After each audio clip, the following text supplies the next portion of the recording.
Assalomu alaykum barchaga. Demak, Rush modeldagi testimizning javoblarini quyidagi saytga jo'natamiz. Sinoat.uz saytiga kirib olamiz dastlab. Saytga kirganimizda, demak, bizga mana bunaqa ko'rinish kelib chiqadi.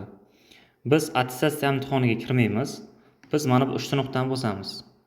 3 ta nuqtani bosganimizda bizga mana shu yerda milliy sertifikat bo'limi bor. Shu milliy sertifikat bo'limiga kirishimiz kerak. Kirish tugmasini bosing deyapti. Bosamiz. Demak, boshlaymiz. Kanalga qo'shilishimiz kerak ekan. Kanalga qo'shilib olamiz hamda tekshirish. Telefon raqamini yuboramiz hamda kirish uchun quyidagi havolani bosing deyapti. Demak, bosamiz endi. Mana kirib oldik. Kirib olganimizdan keyin yana 3 ta nuqtani bosamizdagina milliy sertifikat bo'limiga o'tamiz. Milliy sertifikat bo'limiga o'tganimizda bizga mana fizika bo'limiga kirib, bizda 3-chi, ya'ni fizika 3, mana sanalarga e'tibor bersak ham 8-oktyabr bugungi sanada agar boshqa sana bo'lsa pastroqqa tushishingiz kerak bo'ladi.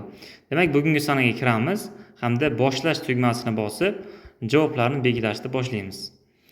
Javoblarni hammasini belgilab chiqamiz. Mana bu yerda 36-savoldan boshlab esa bizga xohlagan ko'paytirish yoki bo'lish amallarini bajarishingiz mumkin bo'ladi. Masalan, sizning javobingiz 2/3. 2/3 bu yerda yo'q-ku desangiz, bor mana 2 bo'lingan 3 bor. 2 bo'lingan 3 mana. Misol uchun keyingisi 0.2, 0.2 mana yozish mumkin xohlaganini. Yana nima, qanaqa? Misol uchun 5 ning kvadrati yo'q. Xo'p, 5 ning kvadrati mana. 5 ning kvadrati mana.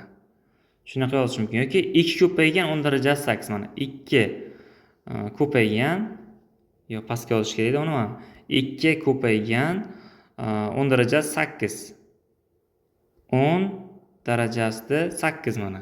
Shunaqa javoblarni yozasiz hamda eng pastda turgan mana bu yuborish knopkasini bosasiz. Hozir men javoblarni belgilamadim, shuning uchun menda shunaqa rang bo'lib ko'rinmoqda. Demak, siz hammasini belgilab bo'lgandan so'ng yuborish tugmasini bosib qo'yishingiz kerak bo'ladi. Hammaga omad tilaymiz.